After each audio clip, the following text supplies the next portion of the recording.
And see, I'm not using any kind of fancy equipment. You can use any kind of knife that you have in your kitchen, or a plastic cutting board or glass cutting board. See, and again, see, I've just got this into little chunks. So we're going to put this in the bowl. Hey, let's take a red one now. And again, we're just going to quickly slice this. It doesn't have to be perfect. It's just, whoops, there's a couple of little seeds that got lost somewhere along the way.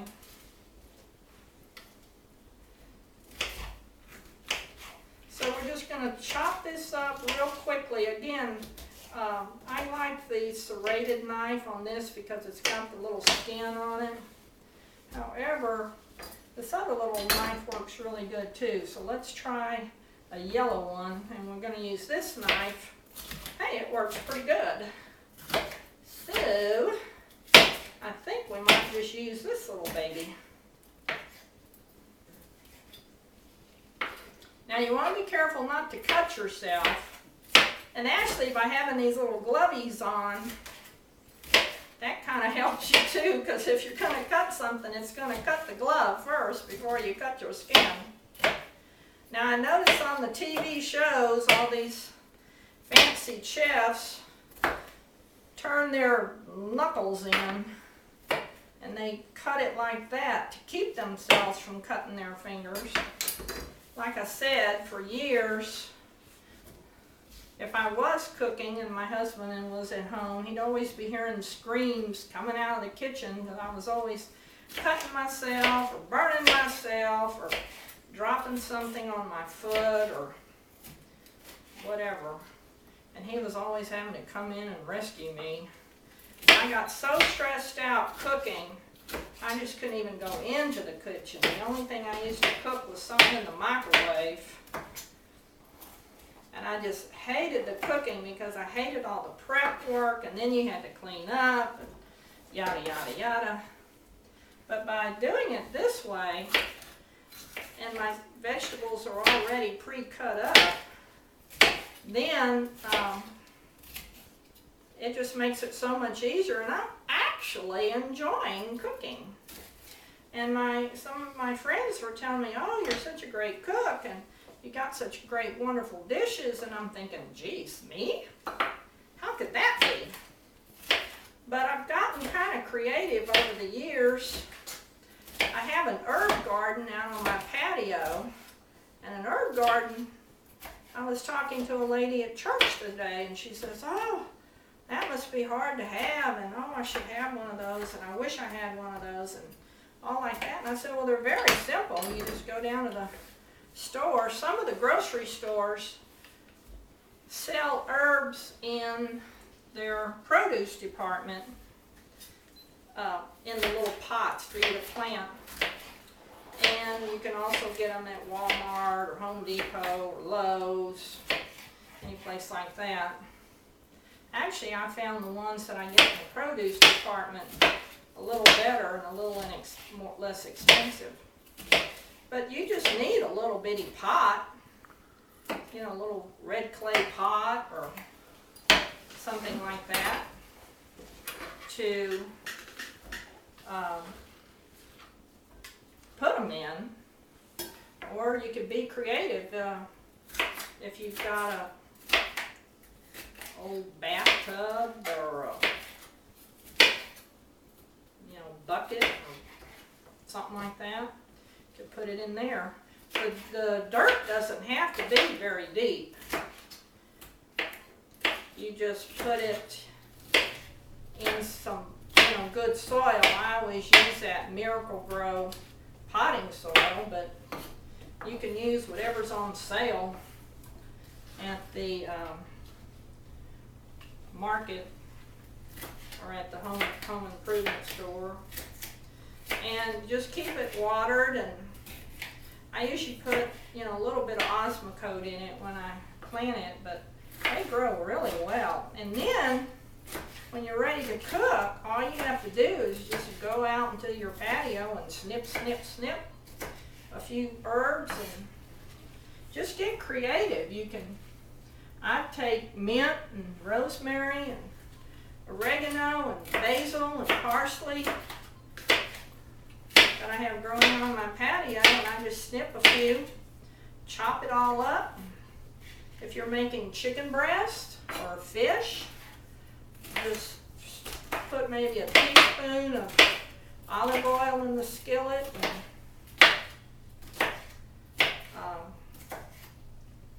and put your fresh herbs in it. But I guess I'm jumping ahead of myself, giving away my ideas for my next video. But you'll see it in detail on my next video. Now this is making up a pretty big batch. And what we're going to do is I like to use quart size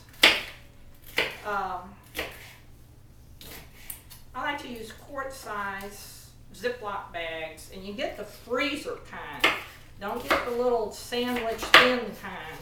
You have to get the freezer kind. And again, I like mine pretty chunky. But you see how quick this is going. So if you have maybe, 15 minutes extra when you come back from the grocery store, if you do it pretty soon after you come back from the grocery store, then it's done. Because inevitably, if you put it down on the bottom of the crisper, about 2 weeks later, you're going to remember about it, and you're going to have some rotten peppers. And then you're going to say, geez, I just wasted all that money.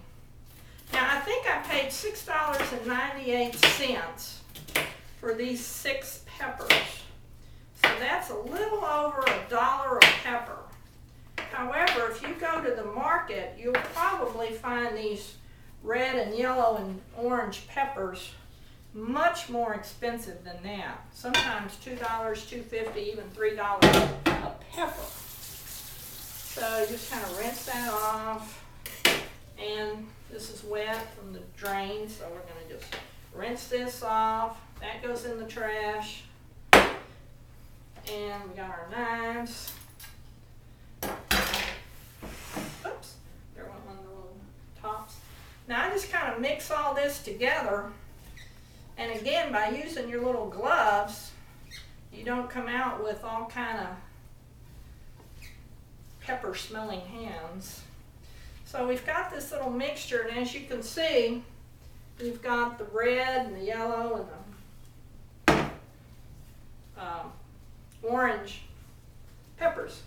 Now, oops, I forgot to get the Ziploc bags ready and my Sharpie pen. Now, you got to use a Sharpie pen because that's the only kind of pen that will write on plastic. So we're going to wipe this down and make it a little drier so I can use my Sharpie pen. And you might want to take out maybe 4 or 5 bags. I'll take out 4. Now these are the Ziploc quarts. You could also use pint size or even gallon size. Actually, you could pour all of this into 1 gallon size and just open it up and pull out what you need with your hands and zip it back up. So then you wouldn't be using so many bags. But I kind of like to use it this way because it's kind of a measurement for me. So I know if I'm going to be making ground beef or something, I just pull out one of these and that's my measurement. Or you could just dump it all into a gallon Ziploc bag. And now that I'm saying that, I might just do that instead of using up all these little quart size. So we're going to get a gallon. I'll show you, we'll do 1 gallon one. And we're going to do a couple of the small ones. So we're just going to put peppers. And today is 7/10. 11. There you have it, peppers. And if we're just going to dump it in here, there's a couple of ways to do it. You can fold this Ziploc thing back, and when you're doing soups and gravies and ground meat mixtures, always fold it back so it doesn't get into those little seams there. actually, we're just going to pour all of this in one. So therefore, you're only using one Ziploc bag. Now, if you have a smaller freezer, maybe you want to use the smaller bags. But when you take them out of the freezer, you don't have to use the whole amount, but they're going to be all stuck together. So what you need to do is like whack them onto the counter and break them up.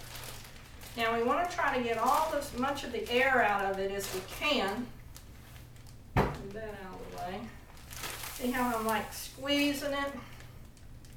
Now here's something else. So that it won't take up a lot of room in your freezer. And again, I probably saw this on some other show, but I don't know what. But if you lay it flat like this, you can try to get a little more air out. Squeeze it out and make sure it's Ziploc. Now, you can put it in your freezer like this, flat. And it won't take up so much room. Because I used to be, I'd have all these little bags and they'd be round, filled with stuff. And I had all like these softball sized bags and I ran out of room in my freezer. When I started doing them flat, like this, you see how that's nice and flat, then it'll fit in your freezer. And you can either lay a whole bunch of these stacked on top of each other, or you can stack them this way. But first off, you have to lay them flat in the freezer for them to freeze hard. And then if you want to stack them on their side, then you can stack them on their side. Now when you take them out of the freezer, all of these are going to be stuck together. So then, before you open the bag, you'll have to whack it on the counter a couple of times and break up the peppers. Then you just simply open up the bag and pull out a handful or 2 handfuls or how much ever you want to use. And that's it for the peppers. Now you could do the same with celery, onions. In fact, I've got a big bag of onions in there that I'm going to do the same with, and I think we'll save that for another video. But that's it for today. So good cooking, and remember the hot flashes in the pan, and look forward to seeing you on our next video, so be sure and tune back in. Goodbye from Agnes.